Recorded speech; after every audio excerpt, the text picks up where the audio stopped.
Hello everyone, welcome back to UXIS. Yesterday we were talking about the Supreme Court and the collegium system. Now today we will start further from the point what that is qualification that what is required to be a judge of the Supreme Court. So if I talk about the qualification, then we have to look into what is the criteria to become judge of the Supreme Court. So first, of course, he must be a citizen of India. And one thing you have to remember that there is a no minimum age is prescribed to be a judge of the Supreme Court of India. The next thing what is required to be a judge of the Supreme Court is that the person who is appointing as the judge of the Supreme Court, he must be a judge of the High Court.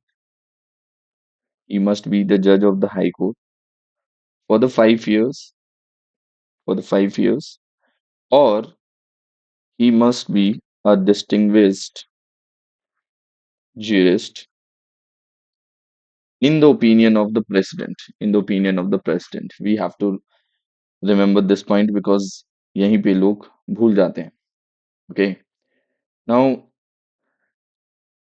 what will what is other thing is as the qualification is required that he must be a he must be a advocate of the high court minimum for the 10 years. ठीक है. 10 years के लिए at least he must be a advocate of the high court, or either just remember he must be a citizen of India. There is a no minimum age is prescribed for the to be a judge of the Supreme Court. He must be a judge of the High Court for the 5 years, or distinguished jurist in the opinion of the President of India, or advocate of the High Court minimum 10 years. These are the criteria which is prescribed for the Supreme Court judge. And maximum age के बारे में अगर बात करें तो maximum age is 65 year of age for the supreme Court and 62 year of age for the High Court purpose के लिए दिया गया है. ना रिजाइन करेंगे तो ऑफकोर्स किससे ऊपर करेंगे, तो रिजाइन अगर कोई करता है सुप्रीम कोर्ट का जज तो वो रिजाइन करेगा प्रेसिडेंट को. ठीक है. Now, removal process की बात कर लेते हैं because just like we have talked about the impeachment of the President of India, now we have to look into it that in the United States of America, the President of United States is impeached as well as the judges of the Supreme Court is impeached also because that impeachment word is used in the United States itself for the both for the judges and the president. But in case of India, the president of India is impeached because the impeachment word is used for the president of India and not for the judges of the Supreme Court or High Court. It is used the removal word here for the judges. Now, we have to look that the removal process कैसे होता है. So removal process is basically again, so removal process of the Supreme Court and the High Court. पहली बात तो हमें ये समझना है कि ये कहाँ पे लिखा हुआ है. So it is elaborated in the Judges Inquiry Act of 1968. So ये याद रखना. जजेस इंक्वायरी एक्ट ऑफ 1968 में removal procedure of the supreme Court and high court जजेस के बारे में इलेबोरेट किया गया है, ना कि कॉन्स्टिट्यूशन ऑफ इंडिया में. तो अगर आपको कहीं कंफ्यूजन हो, फिर क्वेश्चन ऐसा है कि according to the constitution the जजेस मतलब जजेस is removed by this process. तो procedure is not described in the constitution itself, rather it is elaborated in the जजेस इंक्वायरी एक्ट ऑफ 1968. ठीक है. कॉन्स्टिट्यूशन ऑफ इंडिया में सिर्फ ग्राउंड्स मेंशन है ऑन विच ग्राउंड्स मतलब द जजेस of the supreme court और high court can be remove. So ground की बात करें तो ग्राउंड सिर्फ दो ही चीज मेंशन है कॉन्स्टिट्यूशन ऑफ इंडिया में. पहला misbehaviour misbehaviour and the second one incapacity. Incapacity. Okay. These are the two grounds which is mentioned in the Constitution of India for the removal of the judges of the Supreme Court and the High Court itself. Now, removal process कैसे की जाएगी? So, removal process के लिए we have to remember that the resolution must be passed by the two-third majority present and voting and that is called absolute majority के साथ पेश किया जाएगा, मतलब पास किया जाएगा। And resolution must be supported by the 100 member of parliament from the Lok Sabha, यानी कि अगर आप लोकसभा में पेश कर रहे हैं तो 100 MPs का आपको सपोर्ट होना चाहिए for the removal of that resolution.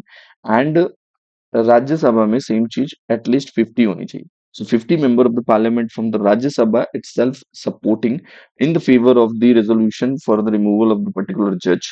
Then it must be admitted on by the speaker or the chairman, and then it is put into the motion for the pass put it for the voting pattern. And if it is passed by two-third majority present and voting an absolute majority, then then the removal process it will be done. Now we have to remember that the removal process is done by the parliament, but actual removal process or actual removing process is removed by the president of India itself. Why? Because the president appoint करते हैं, तो president actual में उसको remove करते हैं, लेकिन ये procedure है ये parliament में होता है। ये याद रखो। After admitting the motion which जैसे मान लो इसका रिमूवल प्रोसेस स्टार्ट होगा। So after admitting the motion, committee is formed to investigate, and if that committee is found guilty, then the particular house can take it for the consideration। and the committee कैसे बनेगी, तो committee के लिए भी हमें ये याद रखना होगा कि committee will constitute with the CJI, that is the Chief Justice of India, or the judge of the Supreme Court, or Chief Justice of the High Court, that particular if there is concerned matter this, and distinguished jurist in the name of the president, अगर ऐसे कोई होता है, in the opinion of the president ऐसे होता है, तो ये है एक रिमूवल प्रोसेस जो कि जज ऑफ द सुप्रीम कोर्ट के लिए प्रोसेस फॉलो की जाती है। ठीक है।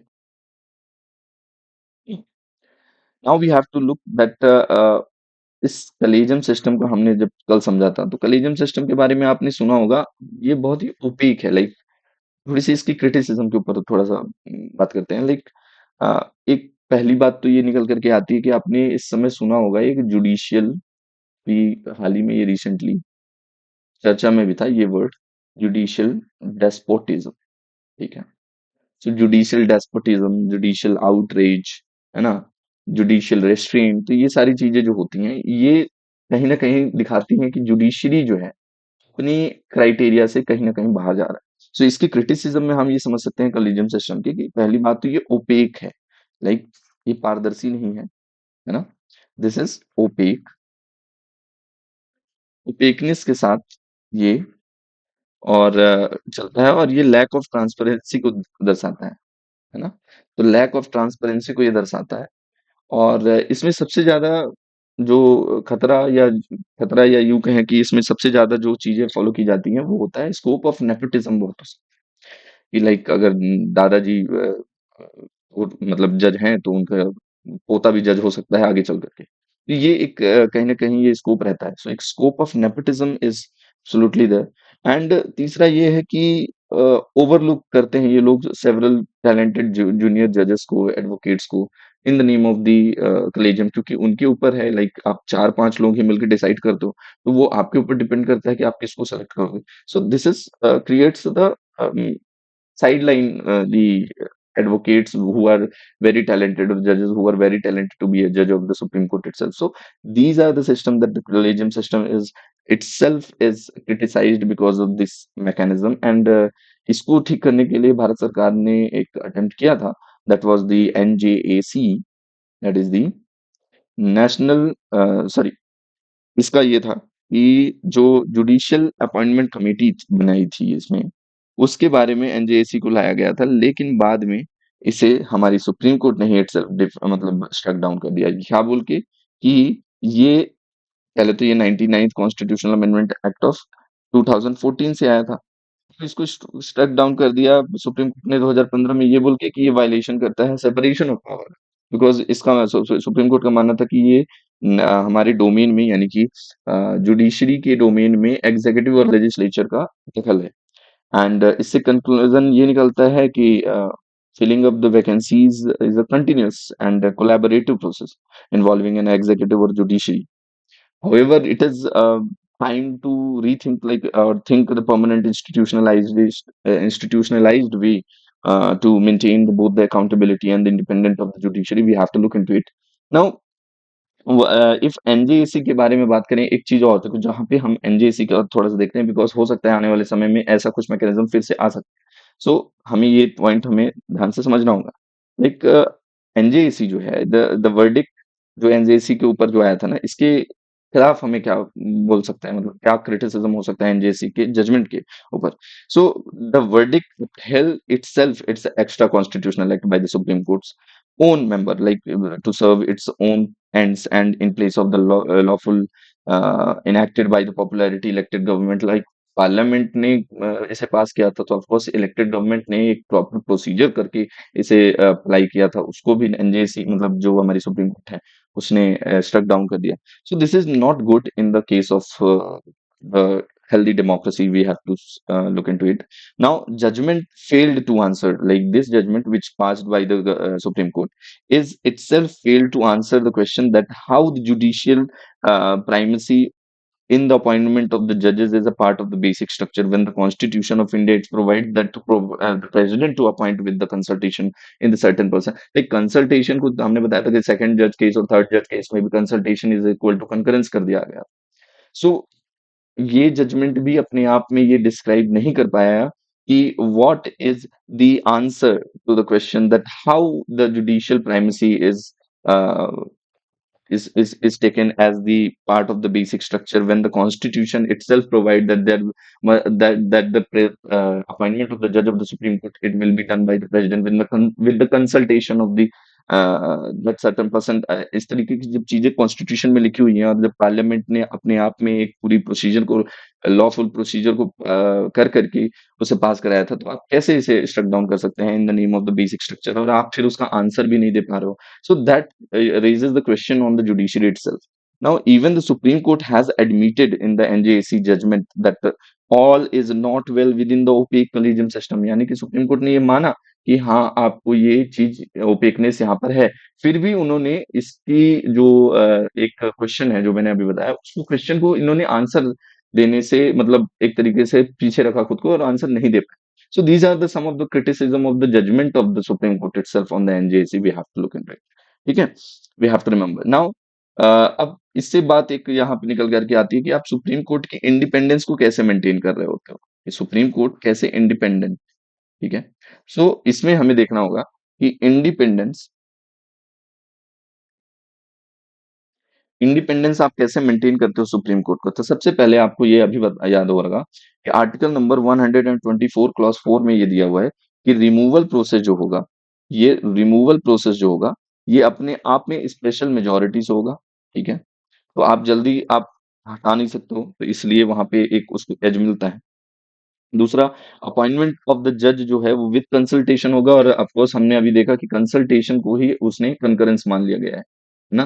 तो कंसल्टेशन को कंकरेंस मान लिया गया है, तो ये भी एक तरीके से एक सेफ्टी प्रोवाइड करता है। एक और इम्पोर्टेंट बात है कि आर्टिकल नंबर 156 क्लॉज 3 में कहा गया है कि जो भी सैलरी होगी और अलाउंसेस वगैरह होंगे, ये सारी चीजें चार्ज अपॉन होंगे on the consolidated fund of India under article 266। Now second schedule, हमें ये भी याद रखना है कि जो सेकंड शेड्यूल है ना, जो सेकंड शेड्यूल है उसमें सैलरी ये सारी चीजें ये पार्लियामेंट से फिक्स्ड की जाती हैं, यानी कि गवर्नमेंट नहीं कर सकती अपने आप में। सो ये भी एक तरीके से उनको छूट देती है कि गवर्नमेंट अपनी आर्बिट्ररी तरीके से चीजें नहीं कर सकती, उनके ऊपर दबाव नहीं बना सकती। फिर एक बात आती है कि आर्टिकल नंबर 125 में दिया गया है, 125 क्लॉज 2 में दिया गया है कि जो भी सैलरी अलाउंसेस वगैरह होंगे सुप्रीम कोर्ट के जजेस के लिए, they can not be decreased after the appointment of that particular person. For example, supreme court के जज को अपॉइंट किया गया एक पर्टिकुलर इंसान को एज अ जज ऑफ द सुप्रीम कोर्ट, कल को या सीजेआई को ही मान लो अपॉइंट किया गया। अब सुप्रीम मतलब जो हमारी पार्लियामेंट है ये सीधे से उस व्यक्ति के लिए, उस पर्सन के लिए अपॉइंटमेंट के बाद आप उनकी सैलरी अलाउंसेस वगैरह को डिक्रीज नहीं कर सकते। हाँ, आपको अगर सुप्रीम कोर्ट के जजेस की सैलरी अलाउंसेस वगैरह डिक्रीज करनी ही है, आप करेंगे, जो भी बिल पेश किया जाएगा उसके लिए, लेकिन वो अप्लाई होगा नेक्स्ट सीजेआई से, अगर आप उस पर्टिकुलर ऑफिस के लिए ऐसा कर रहे हैं तो, लेकिन उस पर्सन के लिए नहीं होगा।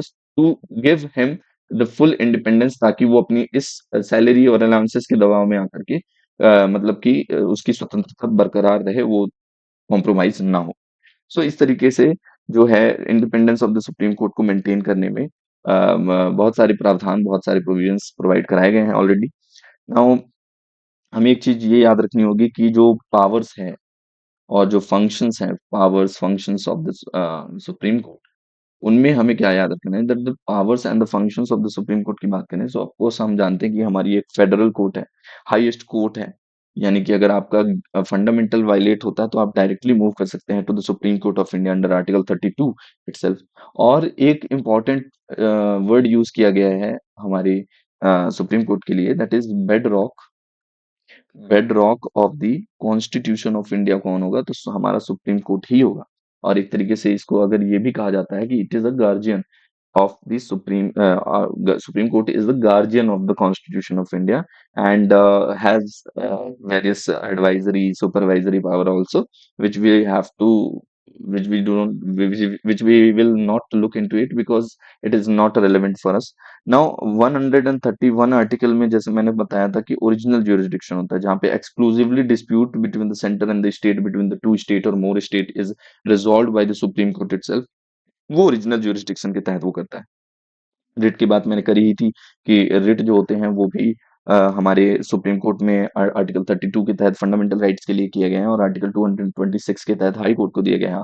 ऑल्दो जो हाई कोर्ट है उसके लिए फंडामेंटल राइट और अदर चीजों में भी वो रिट इशू कर सकता है, जो कि 44th constitutional amendment act, 44th constitutional amendment act of 1978 में ये वाइडर कर दिया गया था power than the supreme Court as compare to Supreme Court to the High Court. Y?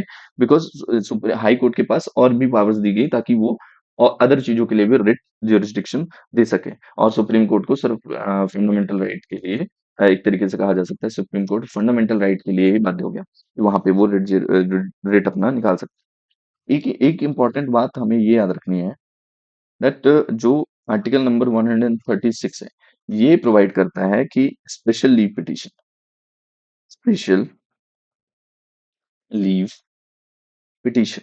Now what is special leave petition? ये supreme court का एक ऐसा पिटीशन है, like it is used by the discretion of the supreme court, मतलब कि supreme court को कोई आप दबाव नहीं डाल सकते। इट इज केसेस, मतलब ये cases which did not fall, जैसे कि आर्टिकल 131 ओरिजिनल ज्यूरिसडिक्शन, 32, 33, 34, 34A, ये सारी चीजों में अलग अलग प्रोविजंस दिए गए हैं जहां पे सुप्रीम कोर्ट मैटर सुनता है। अगर कोई ऐसा केस है जो इन सब किसी में फॉल नहीं करता, उसे स्पेशल पिटिशन के तहत यूज किया जाता है। लेकिन याद रखना ये डिस्क्रिशन मेंटेन करता है, डिस्क्रिशन के ऊपर डिपेंड करता है on the of the supreme court itself. ठीक है ना, सुप्रीम कोर्ट की डिस्क्रिशन पे मैटर करता है। और if the supreme court feels injustice happened, और कुछ भी मतलब सुप्रीम कोर्ट सो मोटो भी अगर चाहे तो वो इसके तहत कर सकता है, need for the correction of the judgment और समथिंग एल्स, और take the decision of that particular case, then Supreme Court can take the that case under special petition of article 136। और सुप्रीम कोर्ट की एक और important बात याद रखना कि supreme Court can not here special petition from the cases of the armed force tribunal. ये important याद रखना कि आर्म्ड फोर्स ट्राइब्यूनल के जो केसेस होते हैं वो स्पेशल पिटीशन के तहत सुप्रीम कोर्ट नहीं सुन सकती। ठीक है, 141 जो आर्टिकल है उसमें कहा गया है कि जो डिसीजन है, जो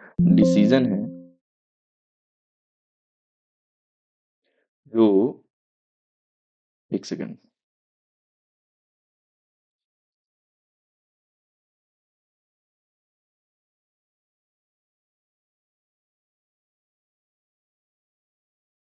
जो सुप्रीम कोर्ट ने कहा कि जो 101 आर्टिकल है उसमें सुप्रीम कोर्ट ने कहा कि मतलब सुप्रीम कोर्ट के लिए कहा गया है कि जो डिसीजन होगा सुप्रीम कोर्ट का वो बाइंडिंग होगा, है ना। सो अगर सुप्रीम कोर्ट टू ऑल, ठीक है, सुप्रीम कोर्ट का कोई भी डिसीजन अगर निकाला जाता है तो वो सभी कोर्ट में बाइंडिंग होगा, because I have already told you that we have implemented, basically we have implemented the integrated judicial system in India, where the highest authority is Supreme Court of India, then lower, then from after the Supreme Court, that is the High Court, and then in the lower judiciary, that the subordinate court or the lower judiciary itself called district court, है ना, etc। So these are the kind of things which we have to remember for the exam point of view. Now the next one is Article 142. Let's talk about this. So वे हमने जाना कि 131 में original jurisdiction में supreme court काम करता है, but यहाँ पे कंप्लीट जस्टिस, देखो, कंप्लीट जस्टिस के नाम पे भी सुप्रीम कोर्ट अपने वर्डिक्ट्स देता है, केसेस को हेयर करता है।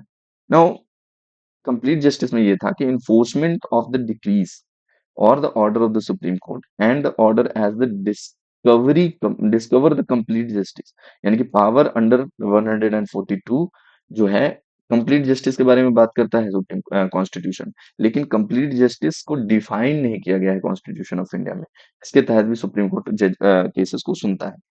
नाउ एक इम्पॉर्टेंट बात अभी यहाँ पे ये लिखी गई थी कि क्योंकि ये अभी हाल ही में रिसेंटली न्यूज में भी था, तो हमें समझना होगा कि आर्टिकल 143 क्लॉज 1 में एडवाइजरी जुरिस्डिक्शन दिया गया, कि वो एडवाइजरी जुरिस्डिक्शन, देखो, advisory jurisdiction of the supreme court क्या है। देखो, क्वेश्चन ऑफ लॉ और fact of the public importance and the opinion of the Supreme Court if needed, then the President can refer that matter to the Supreme Court। And for example इसके लिए आया था, एक बहुत ही बढ़िया example आया था, बेरूबारी केस आपने सुना होगा, बेरूबारी केस, एंड थर्ड जज केस में भी ये हुआ था कि सुप्रीम कोर्ट की मतलब उसके लिए एडवाइस के लिए प्रेसिडेंट ने उसे रेफर किया। Now we have to remember that President is now not bound to follow the advice for both the pre and post constitutional laws। हमें यहाँ पे इसलिए ये याद रखना है कि जो 100 and आर्टिकल 43 क्लॉज 2 कहता है कि for the pre constitutional treaty और the agreement etcetera, if the president ask advice the supreme court is bound to give an advice, but president itself is not bound to follow the advice. ये याद रखना है, यहाँ पे ही लोग थोड़ा सा मिसप्लेस कर जाते हैं। मिनिमम 5 जज की बेंच सुनेगी ये मैटर, अगर जब कभी भी प्रेसिडेंट मतलब एडवाइजरी मांगते हैं, तो उस टाइम पे मिनिमम 5 जजेस की बेंच जो है, कॉन्स्टिट्यूशनल बेंच, वो उसको मैटर को देखती है। नाउ अब नेक्स्ट टॉपिक हमारा ये है, नेक्स्ट पॉइंट हमारा ये है कि जो आर्टिकल 127 में, क्योंकि ये क्वेश्चन पीछे प्रीवियसली पूछा भी गया था, तो इसलिए हमें याद रखना होगा, 127 में एडहॉक जजेस की बात की गई है, एडहॉक जज ऑफ द सुप्रीम कोर्ट। ठीक है, अब एडहॉक जजेस ऑफ द सुप्रीम कोर्ट कैसे करते हैं, तो देखो, chief justice of India president का कंसेंट लेके किसी भी हाई कोर्ट के जज से, जज को, या फिर किसी भी रिटायर्ड सुप्रीम कोर्ट के जज या हाई कोर्ट के जज को एडहॉक जज के रूप में नियुक्त करवा सकते हैं। लेकिन याद रखना, रिटायर्ड जज अंडर आर्टिकल 128 128 में इनका, यानी कि जो व्यक्ति को आप अपॉइंट करने के लिए सोच रहे हैं, उसका भी कंसेंट लेना नेसेसरी है ना। और देर इज नो टेम्परेरी और एक्टिंग जज provision is provided in the constitution of India, ये याद रखना, बिकॉज यहीं पे क्वेश्चन कंफ्यूज कर सकता है। नाउ सुप्रीम कोर्ट जो है हमारा, Supreme Court can withdraw any cases to them any time, मतलब लाइक बाय 3 कंडीशंस में आप वो ले सकते हो, by itself, by own, suo motu तरीके से। दूसरा ये है कि submission by the one party involved in that particular case, of course अगर कोई चला जाएगा तो। तीसरा ये है कि सबमिशन तभी होगा जब सबमिशन कोई कर सकता है, जैसे मान लो सबमिशन होगा तो अटॉर्नी जनरल ऑफ इंडिया भी उसके थ्रू कर सकते हैं, तो अटॉर्नी जनरल ऑफ इंडिया करते हैं, या फिर कोई 2 पार्टी में से 1 पार्टी चली जाए वो, या फिर सुओ मोटो तरीके से। तो these are the 3 conditions from where the supreme Court can withdraw any cases to them to hear, है ना, ये याद रखना है। Now to change the number of the जजेस, ये याद रखना है, ये भी इंपॉर्टेंट है, to change the number of the जजेस of the Supreme Court, to change the number of the judges of the Supreme Court, it is not considered as the Constitutional Amendment Act। अगर कल को मैं number जैसे अभी 34 कर दिया गया है, तो वो कॉन्स्टिट्यूशनल अमेंड नहीं किया गया है, क्योंकि उसको माना ही नहीं गया, बिकॉज ये ऑर्डिनरी बिल की तरह सिंपल मेजोरिटी से पास कर लिया जाता है। अंडर आर्टिकल 368 में इसका कोई रोल नहीं है। ठीक है, because it is passed by the simple majority itself. Now आपने एक वर्ड सुना होगा, point of order, point of order, what it is and what does it means, like it means as per the rule। point of order ये का मतलब होता है as per rules, ठीक है, रूल्स के हिसाब से। For example, if Parliament does not run according to the rule, then it will be called the breach of the point of order. समझ में आई बात? इसी तरीके से पॉइंट ऑफ ऑर्डर यहाँ पे भी देखा जाता है। नाउ एक लास्ट आज सुप्रीम कोर्ट का ये कर लेते हैं, फिर उसके बाद कंटेंट ऑफ कोर्ट पे चलेंगे। पहले आपको ये समझना होगा कि आपने एक वर्ड सुना होगा, क्यूरेटिव पिटिशन। क्यूरेटिव पिटिशन, ठीक है।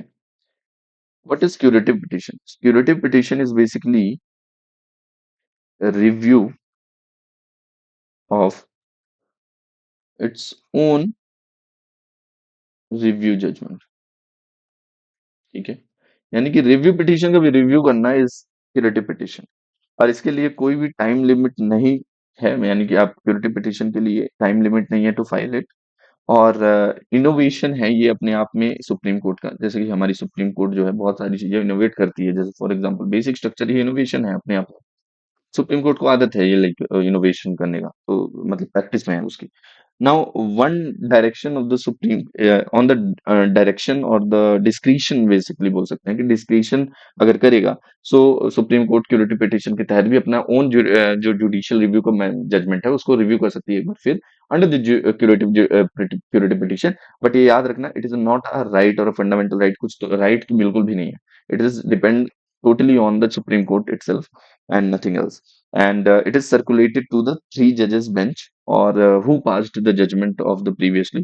So हमें ये याद रखना है, these are the kind of things which we have to remember. Court of record की मैंने बात कर ही ली थी कि सुप्रीम कोर्ट का कोर्ट ऑफ रिकॉर्ड है under article 129, court of record, court of record 129, and supreme court के बारे में।